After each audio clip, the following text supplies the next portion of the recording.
નમસ્કાર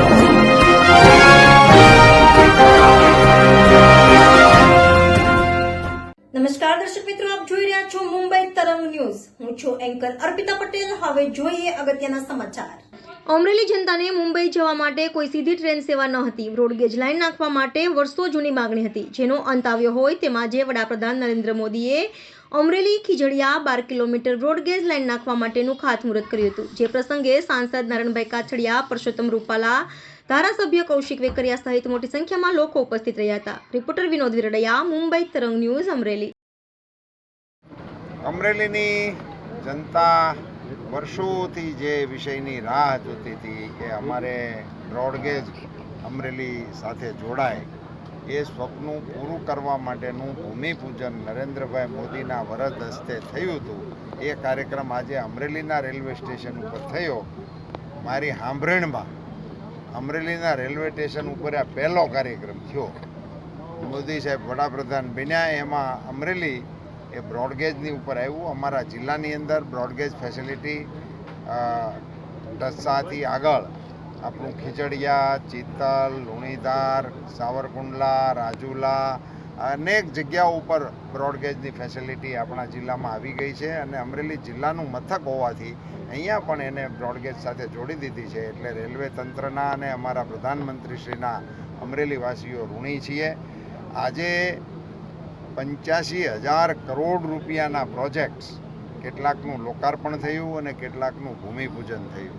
પ્રધાનમંત્રીશ્રીનું સ્કેલથી કામ કરવાનું જે વિઝન છે, એને કારણે દેશના વિકસિત ભારત બનવાના રસ્તા ઉપર રેલવે એક માધ્યમ બની રહ્યું છે. આજે રેલવે સ્ટેશન સુવિધા માટે, રેલવે સ્ટેશન સ્વચ્છતા માટે અને રેલવે સ્ટેશન વ્યવસાયના વિકાસ માટેનું પર્યાય બની ગયું છે. એ પ્રકારના રેલવે તંત્રનો વિકાસ દેશની અંદર કરવા બદલ પ્રધાનમંત્રીશ્રીને ખૂબ ખૂબ ધન્યવાદ. આ આખી કાર્યવાહીઓમાં અમારા સ્થાનિક પ્રતિનિધિ તરીકે નારણભાઈ કાછડિયાએ ખૂબ જ સક્રિયતાથી એનું ફોલોઅપ કર્યા રાખ્યું, એની ઉઘરાણીઓ કર્યા રાખી અને છેવટે આ સફળતાને અમરેલીના સ્ટેશન ઉપર ઉતારવાનો અમને બધાને આનંદ છે. ધન્યવાદ. વેરાવળ સુધીની કનેક્ટિવિટી બાકી છે. હા, પાછું બીજો કાર્યક્રમમાં એ કરશું. नमस्कार. आज माननीय प्रधानमंत्री जी के द्वारा 85,000 करोड़ से ऊपर की परियोजनाओं का शिलान्यास किया गया या लोकार्पण किया गया. इस श्रृंखला में आमरेली खिजड़िया सेक्शन का ब्रॉडगेज में कन्वर्जन किया जाएगा. उसका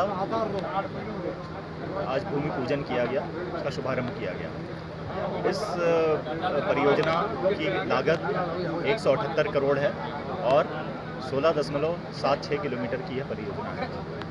इससे यहाँ के स्थानीय जनता को ब्रॉडगेज से एक स्मूथ कनेक्टिविटी मिलेगी और लोगों को काफ़ी फ़ायदा होगा. ब्रॉडगेज होने के बाद यहाँ से ट्रेन कैसे चलेगी? ब्रॉडगेज होने के बाद उस पर डिसीजन लिया जाएगा कि कहाँ से कहाँ तक ट्रेन चलेगी. अभी तो हमारा मुख्य उद्देश्य है कि परियोजना को जल्दी से जल्दी पूरा किया जाए. ओके.